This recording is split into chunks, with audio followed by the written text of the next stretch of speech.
এবার মার্চ মাস মানেই ফুটবল ফ্যানদের জন্য উৎসবের মাস। কারণ একদিকে বিশ্ব চ্যাম্পিয়ন আর্জেন্টিনা ও অন্যদিকে তরুণে ভরা স্পেন। বিশ্ব ফুটবলে দীর্ঘদিন রাজত্ব করা ব্রাজিল ও শক্তিশালী ফ্রান্স, এরা হবে একে অপরের মুখোমুখি।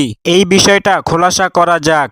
একদিকে বিশ্ব চ্যাম্পিয়ন আর্জেন্টিনা, অন্যদিকে ইউরোপের সেরা স্পেন, ফাইনালাসিমার মহারণ। ভাবুন তো, মেসির আর্জেন্টিনা বনাম তরুণ স্পেনের নতুন জেনারেশন, দুই মহাদেশের সেরা দল, এক ট্রফি। এটা শুধু এক ম্যাচ নয়, এটা সম্মানের লড়াই। আর্জেন্টিনা আসছে বিশ্বকাপ জয়ের আত্মবিশ্বাস নিয়ে। দলের কোর এখনো শক্ত, অভিজ্ঞতা আর মানসিক দৃঢ়তায় তারা এগিয়ে।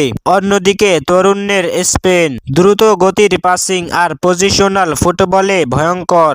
মিডফিল্ডের নিয়ন্ত্রণ যার হাতে থাকবে, ম্যাচও যাবে তার দখলে। এবার আসি আরেক মহারণে, ব্রাজিল বনাম ফ্রান্স। বিশ্বকাপ হেক্সা জয়ের প্রস্তুতিতে ব্রাজিল নামছে ফ্রান্সের বিপক্ষে। এটা শুধু প্রীতি ম্যাচ নয়, এটা ব্রাজিলের শক্তির পরীক্ষা।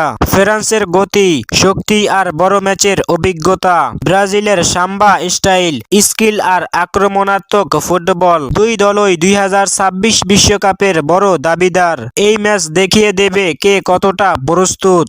ডিফেন্সে শৃঙ্খলা, মিডফিল্ডের কন্ট্রোল আর ফিনিশিং, সবকিছুই হবে নজর কাড়া। তাছাড়াও নেইমার জুনিয়র এই ম্যাচের মাধ্যমেই কামব্যাক করতে পারে। মার্চ মাসে তাই শুধু ম্যাচ না, এটা বিশ্বকাপের আগাম ট্রেলার। ফাইনালাসিমার উত্তেজনা, হেক্সা প্রস্তুতির যুদ্ধ, আর চার বিশ্ব শক্তির সরাসরি লড়াই। ফুটবল ফ্যান হলে এই মাসের প্রতিটা ম্যাচ দেখবে বাধ্যতামূলক অনেকেই। আপনি কোন ম্যাচের জন্য বেশি এক্সাইটেড? কমেন্টে জানিয়ে দিন আপনার মূল্যবান মতামত।